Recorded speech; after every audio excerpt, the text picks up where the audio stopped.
স্নেহার ছেলের বিয়ে শিল্পীর সাথে হয়।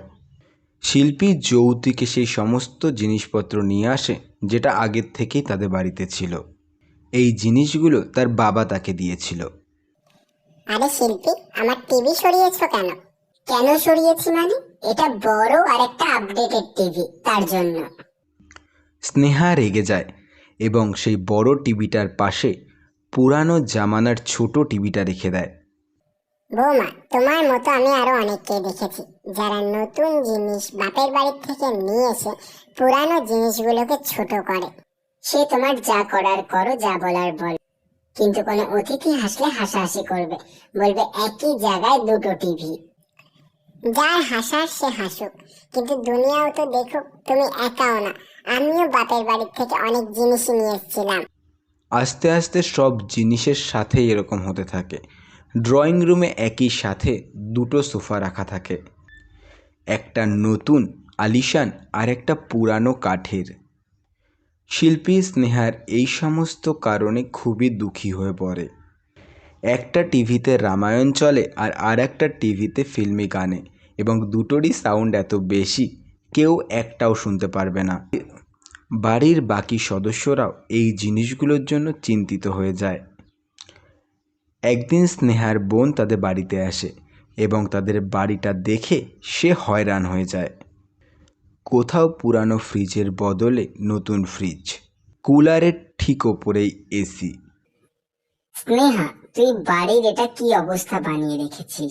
বৌমা, তুমি তো আজকালকার মেয়ে, তাহলে তুমি কেন বাড়িটাকে এরকম কাবারখানার মতো বানিয়ে রেখেছো? হ্যাঁ, দেখো না মাসি, মা নিজের কোনো জিনিসই বাড়ির থেকে বের করতে চায় না। এই পুরানো জিনিসগুলো বাড়িতে রেখে কি হবে? আরে বোন, তুই এই ব্যাপারে বলিস না, তোর না বলাটাই ভালো হবে। আমি এরকম বৌমা আগেও দেখেছি, যারা নতুন জিনিসপত্র এনে শাশুড়ির ওপর চড় দেখায়। আর আমি আমার জিনিসগুলো কেন বাড়ির থেকে বের করব? একটা কথা আছে না, ওল্ড ইজ গোল্ড। শিল্পী এই কথাগুলো শুনে রেগে যায় এবং সে জোরে জোরে চেল্লাতে শুরু করে। বা বা মা, তুমি নিজের সোফাটা দেখেছো? সোফাটা দেখে মনে হচ্ছে মাটি খুঁড়ে সেটাকে বের করা হয়েছে। আর আমার সোফাটা দেখো কিরকম লেদারের, এবং কতটা গদি আছে সেটাতে। আর তোমারটা তো কতই পুরানো। শিল্পী, দেখ, আমার বাবা আমাকে যেগুলো দিয়েছে সেটা আমার জন্য অনেকটাই মূল্যবান। তো এগুলো নিয়ে একদমই এরকম কথা বলবে না। তুমি তোমার জিনিসপত্র নিয়ে গিয়ে তোমার রুমে রেখে দাও। আমি আমার জিনিসপত্র কিছুই ঘরে রাখবো না। আমার বাড়ির লোকেরা আসলে তারা কি বলবে, এত ওল্ড ফ্যাশনের জিনিস শুধু বাড়িতে, নতুন জিনিসগুলো কোথায়? এসব শুনে মাসি নিজের কপাল চাপড়ায় এবং বলে, তোমাদের যখনই দেখছি তোমরা শুধু ঝগড়াই করতে আছো। আমি এক কাজ করি, আমি যাই রান্নাঘরে একটু বাদামের শরবত বানিয়ে খাই। শোন বোন, আমার মা যেটা আমাকে দিয়েছিল শিলনোড়া, সেটাতেই বাদাম পিসবি। মাসি, আমার দিব্যি, তুমি রান্নাঘরে গিয়ে আমার বাবা যে মিক্সচার মেশিনটা দিয়েছে সেটাতেই বাদাম পিসবে। মাসি কিচেনে চলে যায় এবং ড্রয়িং রুমে শাশুড়ি এবং বৌমার মধ্যে ঝগড়া হতেই থাকে। তারপরে শিল্পীর রাগ হয় এবং শিল্পী গিয়ে তার বাবার দেয়া সোফাটাতে খুবই জোরে বসে পড়ে, কিন্তু তখনই সোফাটা আওয়াজ করে ভেঙে পড়ে। এ ভগবান, এটা কি করে হলো? আমার সোফাটা কি করে ভেঙে গেল? বৌমা, এবার বুঝতে পারলে কেন বলে ওল্ড ইজ গোল্ড? ভেঙে গেল না তোমার সোফা?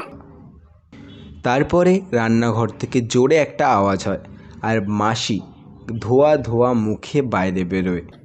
শিল্পী, তোমার দিব্যি কাটার জন্য আমি তোমার মিক্সচার মেশিনটা ইউজ করেছিলাম, কিন্তু আমি যখনই মিক্সচার মেশিনের সুইচটা অন করলাম সেটা ফেটে গেল।